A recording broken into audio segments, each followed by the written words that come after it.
তখনই লুও সেখানে পৌঁছে গার্ডদেরকে থামায় আর ইউয়ানকে তুলে জড়িয়ে ধরে বলে, ফাইনালি তুমি ফিরে আসলে।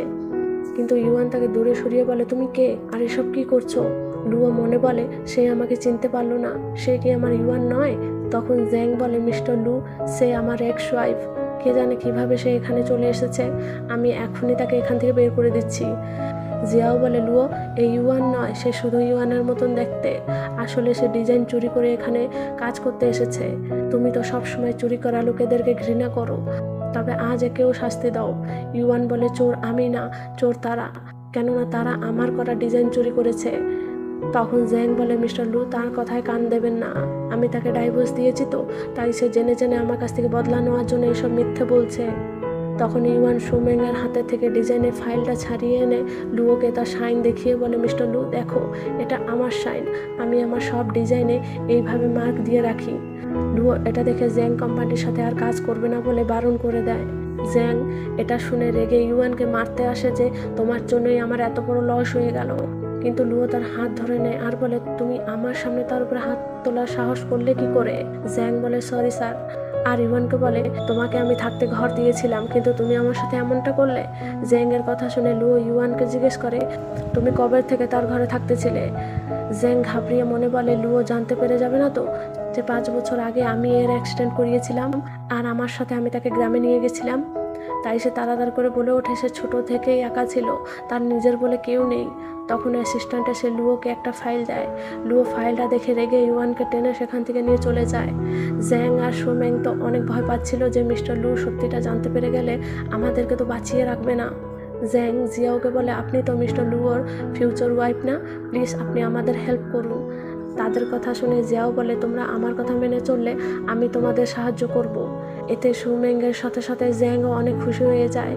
এদিকে লুও ইউয়ানকে নিয়ে যাওয়ার সময় ইউয়ান নিজের হাত ছাড়িয়ে জিজ্ঞেস করে, আপনি কি করছেন? আপনি এইভাবে আমাকে টেনে কোথায় নিয়ে যাচ্ছেন? লুও বলে, আমি তোমার ব্যাপারে খোঁজ করেছি, কিন্তু 5 বছর আগের কোনো খবরই আমি পাচ্ছি না। 5 বছর আগে তুমি কোথায় ছিলে, কি করতে, কিছুই জানতে পারলাম না। সত্যি করে বলো, তুমি কে আর ডিজাইনে সে মার্ক তোমাকে কে বলেছিল করতে? সেদিনের রাতের অ্যাক্সিডেন্টটাও তোমার প্ল্যানের পার্ট ছিল, তাই না? তুমি জেনে জেনে এই মুখ নিয়ে আমাকে অ্যাপ্রোচ করতে এসেছো, তোমার ইন্টেনশন কি? বলেই তার গলাটা চেপে ধরে। ইউয়ান বলে, আমি কোনো কিছু প্ল্যান করিনি, আর না এর আগে আমি তোমাকে চিনতাম। তখন সুয়ান দৌড়িয়ে এসে বলে, বাবা, তুমি কেন আমার মাকে বুলি করছো? তারপর ইউয়ানের দিকে তাকিয়ে বলে, মা, তোমাকে আজকে দেখতে অনেক সুন্দর লাগছে। ইউয়ান বলে, আমি তোমার মা নই। সুয়ান বলে, কিন্তু তুমি দেখতে পুরো আমার মায়ের মতন। লুও তো এটা দেখে অবাক হয়ে যায় যে সুয়ান তো কখনো কারোর সাথে এত ক্লোজ হয়নি। সুয়ান বলে, বাবা, তুমি এখনই মাকে সরি বলো। লুও বলে, সরি তোমাকে ভুল বোঝার জন্য, কিন্তু আমাকে এক্সপ্লেন করে বলো যে আমি কেন তোমার ব্যাপারে 5 বছর আগের কিছু খোঁজ খবর পাচ্ছি না। তখন জিয়াও এসে কিছু ডকুমেন্ট দেখিয়ে বলে, এই মেয়েটা সম্পূর্ণ ফেক। এ কোথা থেকে খবর পেয়ে গেছে যে তুমি ইউয়ানকে খুঁজছো, তবে তো সে প্লাস্টিক সার্জারি করে নিয়ে নিজের ফেস চেঞ্জ করে নিয়েছে। লুও তো এটা শুনে রেগে বলে, এখন তোমাকে দেখে আমাকে ঘৃণা হচ্ছে।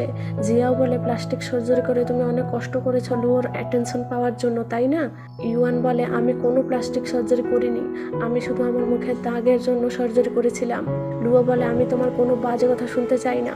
সুয়ান বলে, বাবা, তুমি মায়ের সাথে এমন কথা বলতে পারবে না। তখন অ্যাসিস্ট্যান্ট এসে বলে, স্যার, হাসপাতালে থেকে কল এসেছিল, ডক্টর বলেছেন যে একটা মেয়ে তার জেড পেন্ডেন্ট রেখে চলে গেছে।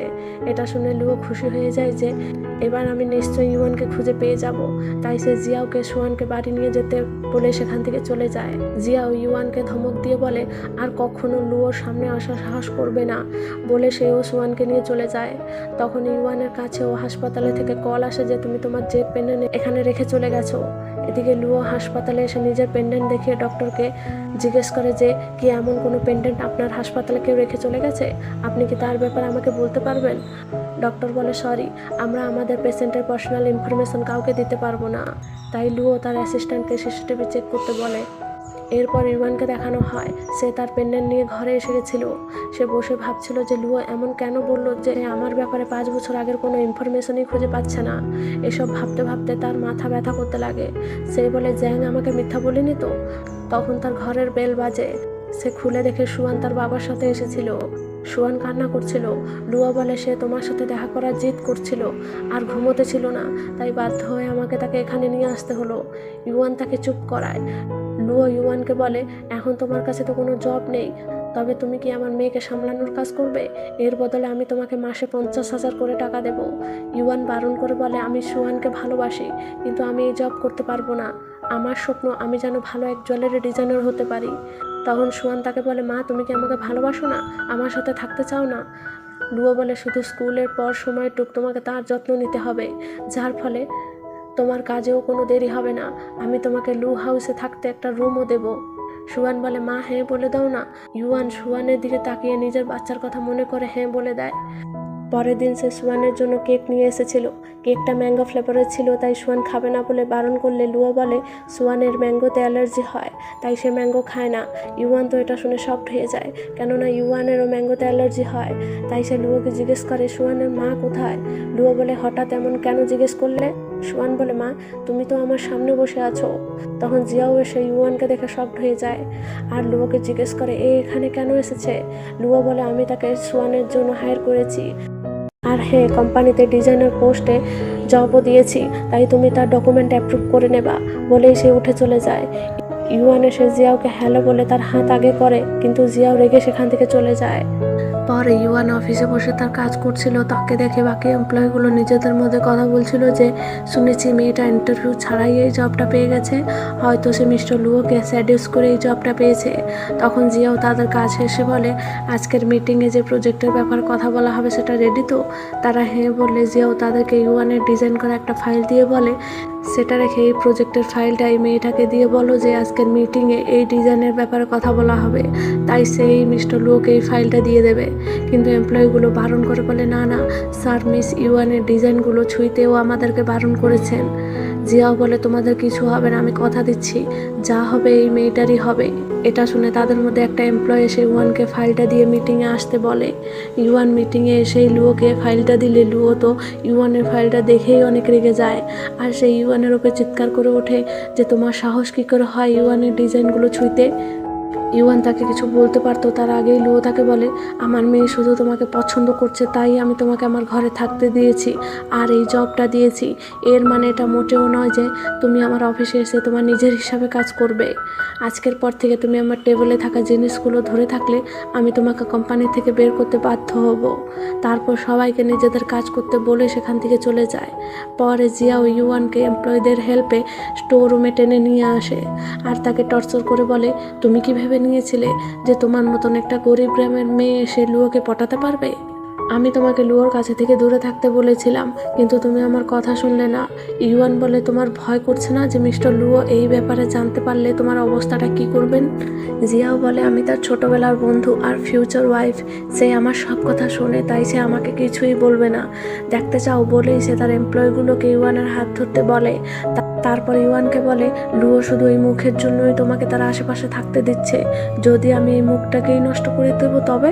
এদিকে লুও ইউয়ানের ডিজাইনগুলো বসে দেখতেছিল। তখন অ্যাসিস্ট্যান্ট এসে বলে, স্যার হাসপাতালে আমি জিজ্ঞাসাবাদ করার পর জানতে পারলাম যে মিস ইউয়ানই হাসপাতালে এসেছিলেন। এদিকে জিয়াওর অনেক টর্চার করার কারণে ইউয়ানের মুখে অনেক চোট লেগে যায়। এত সব করার পরও জিয়াওর মন শান্তি হয় না। সে আরও তাকে ম্যাঙ্গো ফ্লেভারের কেক এনে খাইয়ে দেয়, কেননা সে তো জানতো যে ইউয়ানের ম্যাঙ্গোতে অ্যালার্জি হয়। ইউয়ানকে এত কষ্ট পেতে দেখে তারা সবাই অনেক আনন্দ পাচ্ছিল। জিয়াও আবারও লাঠি দিয়ে তার মাথায় আঘাত করতো, তার আগেই লুও সে রুমের বাইরে এসে বলে, ভিতরে কে আছো, দরজা খোলো। লুওর কথা শুনে তারা সবাইরা তো অনেক ভয় পেয়ে যায়। ইউয়ান হেল্পের জন্য চিৎকার করলে জিয়াওর সাথে সাথে তারা সবাইরা এসে ইউয়ানের হাত মুখ চেপে ধরে আর বলে, তুমি যত চিৎকার করো না কেন লুও তোমাকে বাঁচাতে এখানে আসবে না। তখন লুওকে এমপ্লয় কল করে বলে, স্যার মিস সুয়ান কোম্পানিতে এসেছেন। এটা শুনে লুও সুয়ানকে দেখতে যাওয়ার আগেই অ্যাসিস্ট্যান্টকে বলে যায় যে ভিতরে কী হচ্ছে দেখে নেবে। অ্যাসিস্ট্যান্ট ভিতরে ঢোকার আগেই জিয়াও বেরিয়ে এসে বলে, আমি স্টোর রুমে থেকে কিছু নিতে এসেছিলাম, তাই এই শব্দ হচ্ছিল। কিন্তু সে জিয়াওর কথা না শুনে ভিতরে যেতে চায়, কিন্তু জিয়াও তাকে ভিতরে যেতে দেয় না আর বলে, তুমি শুধু এখানকার একজন এমপ্লয় আর আমি এখানকার ডিরেক্টর। তখন লুও এসে জিয়াওর উপরে রাগ করে বলে, তোমার সাহস কী করে হয় আমার অ্যাসিস্ট্যান্টের সাথে এইভাবে কথা বলতে? তখন ভিতরে থেকে কিছু শব্দ শুনে লুও ভিতরে এসে ইউয়ানকে এইভাবে পড়ে থাকতে দেখে অবাক হয়ে যায়। লুওকে দেখে সবাইরা পিছনে সরে যায়। লুও ইউয়ানের কাছে এসে তার মুখে থেকে কাপড়টা সরিয়ে বলে, সরি আসতে একটু দেরি হয়ে গেল। লুও সবার উপরে চিৎকার করে ওঠে যে ইউয়ানের সাথে এমনটা কে করেছে। সবাইরা তার সামনে হাঁটু গেড়ে বসে ক্ষমা চায় আর বলে আমাদেরকে এসব করতে মিস জিয়াও বলেছেন। জিয়াও বলে আমি শুধু তোমার হেল্প করছিলাম, তাকে ভালোভাবে বুঝিয়ে বলছিলাম যে এরপরের থেকে যেন কখনো সে তোমার জিনিসে হাত দেবে না। লুও রেগে বলে তুমি ছোট থেকেই আমাদের ঘরে থাকতে আছো, এর মানে এটা নয় যে তুমি আমার উপরে হয়ে ডিসিশন নেবে। তারপর সব এমপ্লয়ীদেরকে তার কোম্পানি থেকে বের করে দেয় আর ইউয়ানকে কোলে তুলে নেয়। ইউয়ান তার দিকে তাকিয়ে নিজের মনে বলে এ ততটাও খারাপ নয়। লুও যাওয়ার আগে জিয়াওকে বলে যায় যে এক্ষুনি তুমি সবাইকে আমাদের সম্পর্কের ব্যাপারে ক্লিয়ার করে দেবে, আমি চাই না যে কেউ আমাদের ব্যাপারে ভুল ভেবে নোক। জিয়াও তো এটা শুনে অনেক রেগে গেছিল। তখনই তার নজর নিচে পড়ে থাকা ইউয়ানের যে পেন্ডেন্টের উপর পড়ে আর সে শিওর হয়ে যায় যে এই ইউয়ান।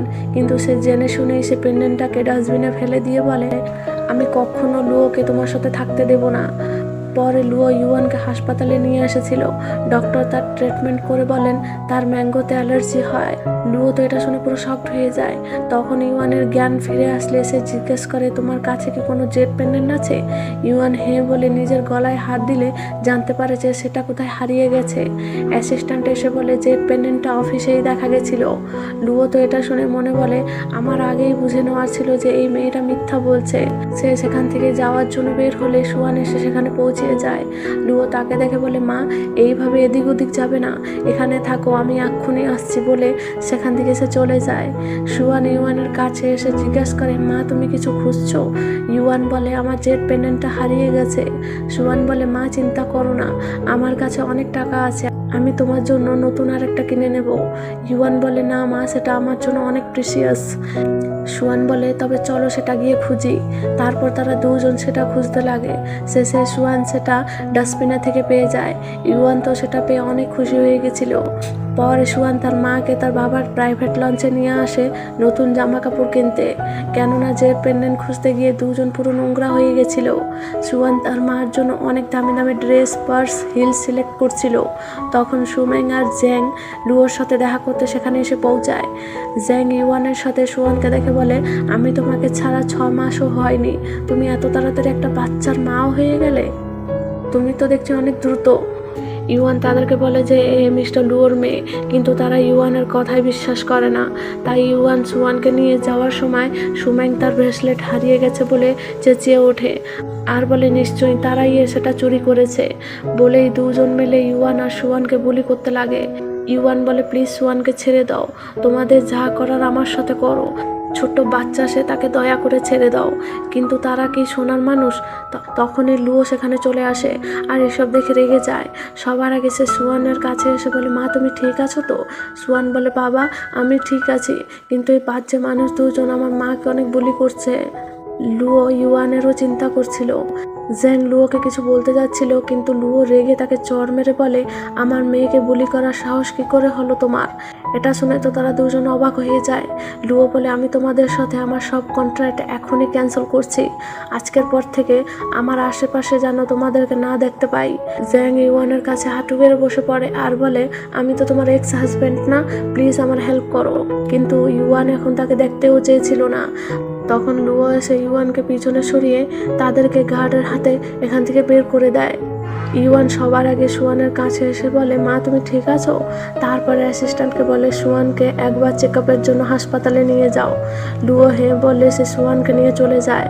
ইউয়ানও অনেক দুর্বল হয়ে পড়েছিল, তার মাথা ঘোরানোর ফলে সে নিচে পড়তেই যাচ্ছিল, কিন্তু লুও তাকে ধরে সামলিয়ে নেয় আর জিজ্ঞেস করে তোমাকেও কি আমি হাসপাতালে নিয়ে যাব চেকআপ করার জন্য? সে দূরে সরে বলে না না আমি ঠিক আছি, আর হেল্প করার জন্য অনেক ধন্যবাদ। লুও বলে আমি জানতে পেরে গেছি যে সেই ডিজাইনগুলো তোমার ছিল, তাই আমি একটা প্রেস কনফারেন্স ডাকাবো, তুমি সেটা ভালোভাবে সামলিয়ে নিলে আমি তোমাকে পার্মানেন্ট এমপ্লয়ি হিসাবে রেখে নেব। এটা শুনে ইউয়ান খুশি হয়ে যায় আর লুওকে জড়িয়ে ধরে বলে সত্যিতে? লুও তো ইউয়ানের এমন বিহেভিয়ার দেখে শকড হয়ে গেছিল, তার ইউয়ানের কথা তার মনে পড়ে যায়।